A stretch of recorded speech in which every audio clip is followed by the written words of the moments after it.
De esta forma formamos el presente simple con will. En cuanto al futuro con going to, es un poco más informal y este se usa más comúnmente en el lenguaje hablado. Mencionando algunos de sus usos, este se utiliza para referirnos a acciones que se llevarán a cabo en el futuro, como planes a futuros e intenciones. También se usa para hablar sobre predicciones con base a pruebas. La estructura en el afirmativo es el sujeto más el verbo to be, dependiendo el pronombre. Y más going to más eh, el verbo en presente simple más el complemento. En su forma negativa es el sujeto más el verbo to be, igual dependiendo del sujeto. Y más not, más going to, más el verbo en presente simple, más el complemento. En la forma interrogativa empezamos primero con el verbo to be, después con el pronombre o sujeto, con going to y con el verbo en presente simple y por último con el complemento. Mencionando un ejemplo en la forma afirmativa, sería He is going to start working next week. Él va a comenzar a trabajar la próxima semana. En cuanto al presente continuo, este se utiliza para hablar de acciones que ocurren en el mismo momento en el que se habla y acciones que prolongan el tiempo y no han finalizado en el momento al hablar. En la estructura, en el modo afirmativo, es el sujeto más el verbo en verbo to be, más el verbo en presente simple, más el ing y complemento. Recordemos que el verbo to be es dependiendo del pronombre que lo acompaña. Ahora, en el modo negativo es el sujeto, puede ser I, you, are, I, you, he, she, it, we, you, are, they. Más el negativo, o sea, el sujeto, más el verbo to be, más la negación not, más el verbo en presente simple, más el ing. Ahora en el modo interrogativo sería el verbo to be, am, is, are, el sujeto más el verbo más ing más el signo de interrogación. En cuanto al pasado simple, uno de sus usos es hablar sobre acciones que ocurrieron en un momento puntual del pasado. También para hábitos o rutinas en el pasado y descripciones en el pasado.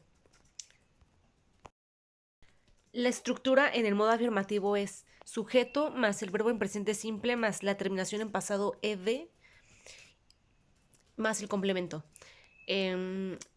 Por ejemplo, para poder decir tú jugaste, you, sujeto, más el verbo en presente simple play, más la terminación ed en pasado, entonces sería you play it. Ahora en negativo, sujeto más did, más la negación not, más el verbo en presente simple, más el complemento. Para mencionar el interrogativo, primero mencionamos el did, que es la forma pasada, más el sujeto, dependiendo, bueno, de lo que queramos hablar dentro del contexto, más el verbo en presente simple, más el signo de interrogación. Pasado continuo. El pasado continuo tiene diversos usos. Por ejemplo, expresar acciones o estados que estaban llevándose a cabo en el pasado cuando otra acción o estado la interrumpe o refuerza, ¿no? Por ejemplo, estaba caminando cuando vi un águila. Esta sería como I was walking when I saw an eagle. Otro de los usos sería ofrecer contexto, bueno, como dar información sobre hechos o situaciones en un tiempo específico. Por ejemplo, el año pasado estaba estudiando para los exámenes. Aquí estamos hablando sobre algo específico y dando una información también específica. Otro de los usos sería mencionar dos o más acciones del pasado que sucedieron al mismo tiempo. Por ejemplo, mientras mi hermano estaba jugando videojuegos, yo estaba durmiendo en su recámara, ¿no? Ahora, ¿cómo se forma el pasado continuo? En su estructura, en afirmativo es sujeto más verbo auxiliar o el verbo to be, dependiendo del pronombre, más el verbo en gerundio, o sea, el verbo más el ing, más el complemento. En cuanto al negativo, es el sujeto más el verbo to be, más not, más el verbo en presente simple, más el ing, más el complemento. En interrogativo, verbo auxiliar to be, dependiendo del sujeto, ¿no?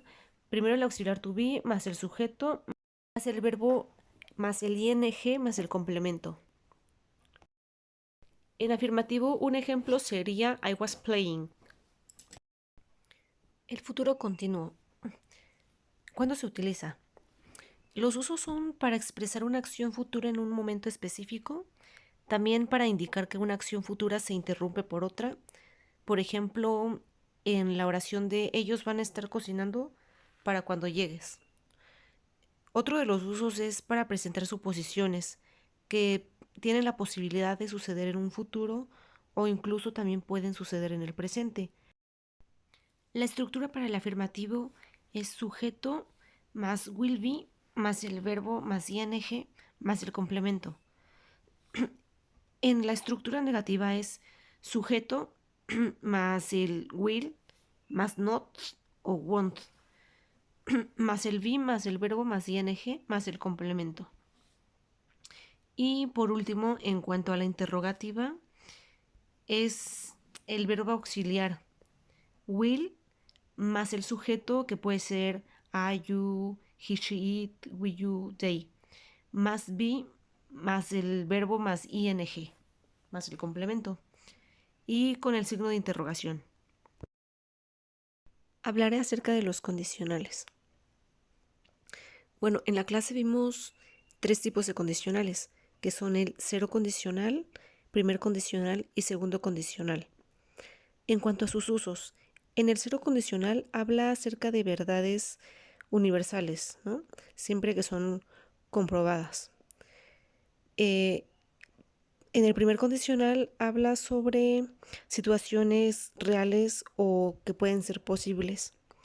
En el segundo condicional, sobre situaciones del futuro poco probables o situaciones del presente imposibles. En cuanto a sus cláusulas o sus estructuras,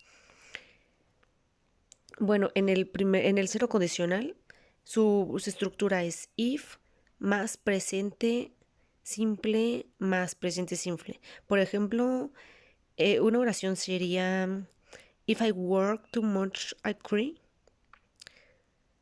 Ahora, en el primer condicional, su estructura es if más presente más will más futuro simple.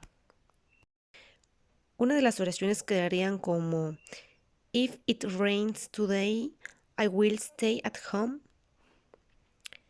Ahora, por último, el segundo condicional. Su estructura es if más pasado simple más would más infinitivo. Igual, una de las preguntas podría quedar como if I won to lottery, I will travel around the world. Con esto concluyo los temas mencionados. Gracias.